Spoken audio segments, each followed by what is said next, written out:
राधे राधे दोस्तों, रोज रात को सोने से पहले बोलने चाहिए ये दो शब्द, जीवन की सभी समस्याएं दूर हो जाएंगी। दोस्तों, इस प्राचीन कथा के माध्यम से हम आपको बताते हैं कि रोज रात को सोने से पहले कौन से दो शब्द बोलने चाहिए, इन शब्दों का इतना महत्व क्यों है और ये दो शब्द बोलने से कौन कौन से फल मनुष्य को प्राप्त होते हैं। तो इसे जानने के लिए आप इस प्राचीन कथा को पूरा जरूर सुने। इस कथा को सुनने मात्र से ही मनुष्य के जीवन के सभी कष्ट समाप्त होते हैं। तो चलिए शुरू करते हैं। लेकिन वीडियो में आगे बढ़ने से पहले एक छोटी सी रिक्वेस्ट है, अगर आपने ये चैनल अभी तक सब्सक्राइब नहीं किया है तो सबसे पहले सब्सक्राइब कर ले, ताकि सनातन धर्म से जुड़ी सारी जानकारियां आप तक सबसे पहले पहुंच सके। कमेंट्स बॉक्स में प्यार भरा राधे राधे लिखकर आपकी हाजिरी अवश्य दे। चलिए वीडियो करते हैं स्टार्ट। एक समय की बात है, प्राचीन काल में मैग्नकर नाम की अत्यंत शोभायमान नगरी थी। उस नगरी में सुनंद नाम का एक अत्यंत विद्वान ब्राह्मण रहता था। वह ब्राह्मण ब्रह्मचार्य व्रत का पालन करने वाला, अहंकार से रहित, वेद शास्त्रों में प्रवीण, जितेंद्रिय तथा भगवान श्री कृष्ण का शरणागत व नित्य भगवान श्री कृष्ण की पूजा आराधना किया करता था। फिर एक दिन उस ब्राह्मण ने गोदावरी नदी पर स्थित सभी तीर्थों की यात्रा करने का निश्चय किया और वह कुछ साथियों के साथ तीर्थ यात्रा पर निकल गया। वह गोदावरी नदी के किनारे पर स्थित विराज तीर्थ, तारा तीर्थ, कपिला, संगम स्थिति तथा अंबिकापुरी आदि तीर्थों का दर्शन करते हुए वह विवाह मंडप नाम के नगर में पहुंच गया। उस नगर में पहुंचने पर वह उस नगर के प्रत्येक घर में जाकर ठहरने के लिए स्थान मांगने लगा। वह प्रत्येक घर पर जाता और लोगों से एक रात में थे के लिए थोड़ी सी जगह मांगता, किंतु उस नगर में रहने वाले किसी भी व्यक्ति ने उस विद्वान ब्राह्मण को ठहरने के लिए स्थान नहीं दिया, जिस कारण से वह बहुत उदास हो गया। फिर बात सुनंद गांव के मुखिया के पास गया और उससे एक रात्रि तक ठहरने के लिए जगह मांगने लगा। तो उस गांव के मुखिया ने बड़ी ही चालाकी से उस ब्राह्मण को एक धर्मशाला दिखा दी और ब्राह्मण देवता, आप और आपके साथी उस धर्मशाला में रुक सकते हैं। मुखिया की बात सुनकर सुनंद को बड़ी प्रसन्नता हुई। वह अपने साथियों के साथ धर्मशाला के पास गया तो देखा उस धर्मशाला में कोई नहीं है। वह धर्मशाला वीरान पड़ी है, एक पक्षी भी उस स्थान पर दिखाई नहीं पड़ रहा था। ब्राह्मण ने सोचा, ये जगह तो बहुत ही वीरान है, ना कोई मनुष्य है, ना कोई पशु है और ना कोई पक्षी, अवश्य जगह स्थापित होगी। इस जगह पर जरूर कोई पूरी शक्ति का वास है।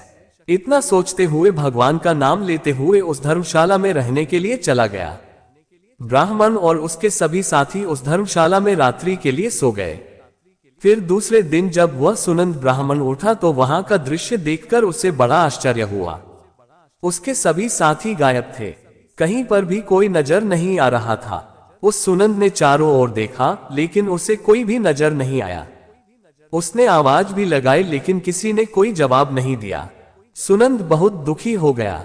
वह सोचने लगा, मेरे साथ ही अचानक कहां गायब हो गए, कहीं उनके साथ कोई अशुभ घटना तो नहीं घटी। फिर वह सुनंद ब्राह्मण अपने साथियों को खोजने के लिए नगर में चला गया तो रास्ते में उसे एक गांव का मुखिया मिला। जैसे ही मुखिया ने उस सुनंद ब्राह्मण को जीवित देखा तो मुखिया को बड़ा आश्चर्य हुआ और वह मुखिया उस नंद के पास आकर बोलने लगा है, ब्राह्मण देवता, आप अवश्य कोई महात्मा दिखाई पड़ रहे हो।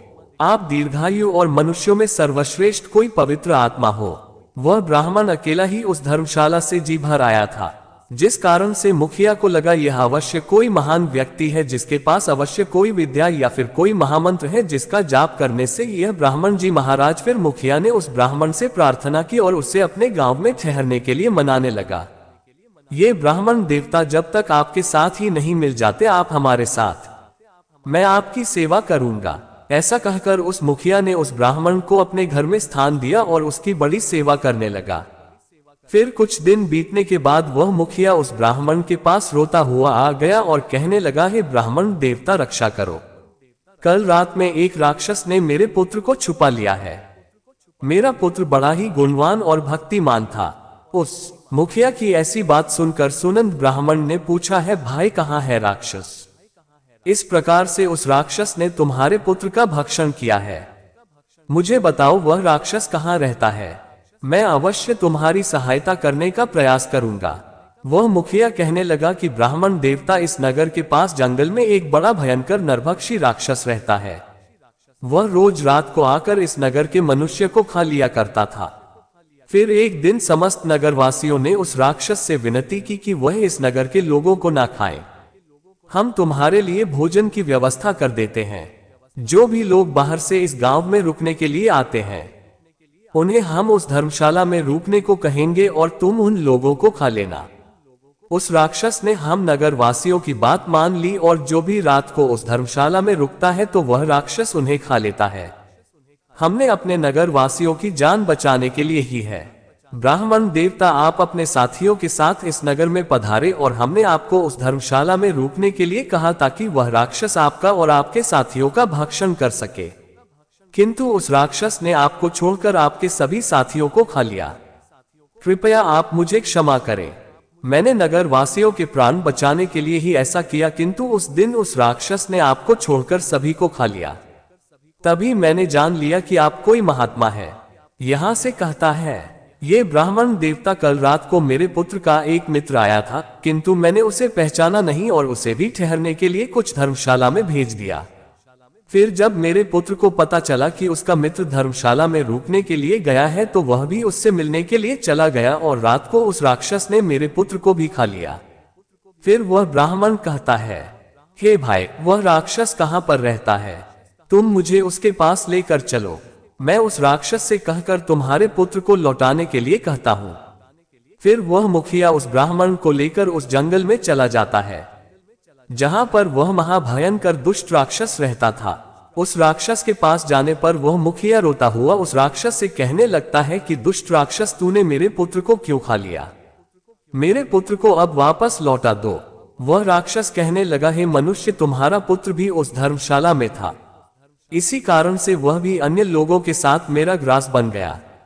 मैंने अनजाने में ही तुम्हारे पुत्र का भक्षण कर लिया है। अब तुम्हारा पुत्र मेरे पेट में है, मैं उसे तुम्हें वापस नहीं लौटा सकता। अब तुम अपने पुत्र की मुक्ति के लिए उपाय करो। फिर वह मुखिया कहता है कि राक्षस, अब तुम ही बताओ, मैं अपने पुत्र की मुक्ति के लिए क्या उपाय करूं?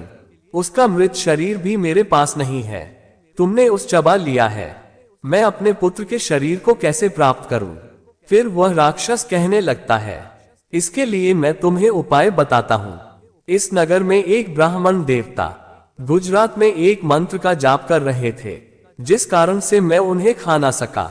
यदि वह ब्राह्मण देवता आकर मेरे ऊपर उस मंत्र का जाप करके जल छिड़क दे तो मुझे इस राक्षस के शरीर से मुक्ति मिल जाएगी और तुम्हारे पुत्र का शरीर भी तुम्हें मिल जाएगा। तब उस मुखिया के साथ खड़ा वह सुनंद ब्राह्मण कहने लगता है कि राक्षस, वह ब्राह्मण में ही हूं जिसे उस रात तुमने नहीं खाया। फिर वह राक्षस उस सुमन की ओर देखता है और प्रणाम करते हुए कहता है कि ब्राह्मण देवता, आपके दर्शन करके मैं धन्य हूं। कृपया आप मुझे इस श्राप से मुक्ति दिलाओ। मैंने इस राक्षस का शरीर धारण करके बहुत पाप किए हैं। तब वह ब्राह्मण कहता है, ये राक्षस, तुम मुझे बताओ किस कारण से तुम्हें ये राक्षस का शरीर प्राप्त हुआ है? तब वह राक्षस कहने लगता है, पहले के समय में मैं एक किसान था। किसी नगर के पास में मैं खेती किया करता था। एक दिन मेरे खेत के पास में एक गीत एक जीवित मनुष्य पर हमला करके उसे खाने लगा था। तभी उस स्थान से एक तपस्वी जा रहे थे। उन्होंने इस दृश्य को देखा तो भी दूर से ही उस मनुष्य को बचाने का प्रयास करते हुए उसके पास आ गए तो भाग्य उस मनुष्य को उठाकर आकाश में उड़ गया। उस तपस्वी को मेरे ऊपर बहुत गुस्सा आ गया और उन्होंने मुझे श्राप देते हुए कहा, अरे दोस्त पापी मनुष्य, तेरे सामने भाग्य उस कमजोर मनुष्य को खा रहा था, किंतु तूने उसकी सहायता नहीं की। छूट नरक में जाने के ही योग्य है जो मान समर्थ होकर भी दिन तथा भयभीत लोगों को कष्ट में देखकर भी उनकी सहायता करने नहीं जाता, उससे यमदूत कुंभीपाक नरक में गिराते हैं। जो शक्तिशाली होकर भी चोर आदि के चंगुल में फंसे हुए मनुष्य को नहीं छोड़ा था, वह नरक में पड़ता है और दूसरे जन्म में भेड़िया बनता है जो भागसर्प, राक्षस, भूत, बेताल आदि के द्वारा घायल हुए मनुष्य की सहायता नहीं करता, उसे हत्या का ही पाप लगता है। अरे दोस्त, तू उस मनुष्य की मदद कर सकता था, किंतु तूने नहीं की, इसलिए तू भी महापापी ही है। इसलिए मैं तुझे श्राप देता हूं कि तू राक्षस हो जा। तपस्वी के द्वारा मुझे शराप दिए जाने पर मैं बहुत घबरा गया और मैंने कौन तपस्वी से क्षमा याचना की। मैंने कहा, यह तपस्वी, मेरा ध्यान खेत की रक्षा करने में था, इसीलिए मेरा ध्यान उस दिन पर नहीं था। मैंने जानबूझकर ऐसा नहीं किया है। कृपया आप मुझे क्षमा करो। तब उस तपस्वी ने मुझे क्षमा कर दिया और कहा, जब कोई शुद्ध ब्राह्मण मंत्र का जाप करके तुम्हारे ऊपर जल छिड़क देगा तब तुम्हें इस राक्षस के शरीर से मुक्ति मिलेगी। राक्षस के द्वारा इस प्रकार से कहने पर उस ब्राह्मण देवता को सारी बात समझ में आ गई और उस ब्राह्मण देवता ने अपने हाथ में चल दिया और उस दिव्य मंत्र का उच्चारण किया और वह जल उस राक्षस पर छिड़क दिया। शरीर पर जल वह राक्षस जमीन पर गिर पड़ा और उसका शरीर उसी क्षण नष्ट हो गया और उसके अंदर से सभी मृत लोगों का शरीर बाहर पड़ा। उसमें उस मुखिया के बेटे का भी शरीर था। उस मंत्र के प्रभाव से उस राक्षस को और उसके पेट के अंदर के सभी मनुष्य को एकदम से मुक्ति मिल गई और सभी दिव्य विमानों में बैठकर विष्णु लोक को जाने लगे। फिर उस मुखिया ने अपने पुत्र को अंतिम विदाई दी और उस ब्राह्मण की ओर देखते हुए उसे प्रणाम करके कहने लगा कि ब्राह्मण देवता, कृपया आप मुझे बताएं, वह कौन सा मंत्र है जिसका आप रोज याद करते हैं, जिसके प्रभाव से उस दुष्ट राक्षस को भी मुक्ति मिल गई। ब्राह्मण कहने लगता है, हे भाई, यह मंत्र मुझे मेरे गुरु के द्वारा प्राप्त हुआ है। जो भी मनुष्य रोज रात को सोने से पहले इस मंत्र का उच्चारण करता है उसे किसी चीज का भय नहीं रहती, सभी कष्ट समाप्त हो जाते हैं। भूत प्रेत राक्षस चुड़ैल पिशाच आदि बुरी शक्तियां पास नहीं आती है। वह मंत्र इस प्रकार है, हर हर मुकुंदे। मैं रोज रात को सोने से पहले इस मंत्र का उच्चारण करता हूँ। इस मंत्र के उच्चारण से मन को शांति मिलती है, मन से हर प्रकार का भय नष्ट होता है, जीवन की सभी समस्याएं समाप्त हो जाती है। जो भी मनुष्य इस मंत्र का रोज रात को उच्चारण करता है उसे सुख, समृद्धि और धन संपत्ति प्राप्त होती है। जो भी उसकी कामना हो वह पूर्ण हो जाती है। इस मंत्र को सुन लेने मात्र से ही मनुष्य के पाप नष्ट हो जाते हैं। इसका जाप करने से जन्मों के पाप नष्ट होते हैं। इस प्रकार से उस ब्राह्मण ने उस मुखिया को वह अत्यंत चमत्कारिक मंत्र बताया और फिर वह मुखिया नित्य उस मंत्र का जाप करने लगा। तो दोस्तों, इस प्रकार से इस एक शक्तिशाली मंत्र के उच्चारण से उस ब्राह्मण को वह राक्षस दिखा ना सका। इस मंत्र के प्रभाव से उस राक्षस को भी मुक्ति मिल गई। आप भी रोज रात को सोने से पहले इस मंत्र का उच्चारण अवश्य करें। ये कथा आपको कैसी लगी कमेंट करके जरूर बताएं। गरुड़ पुराण, रामायण, गीता और महाभारत की ऐसी कई रोचक कहानियां हैं जो हम आपको बताते रहेंगे।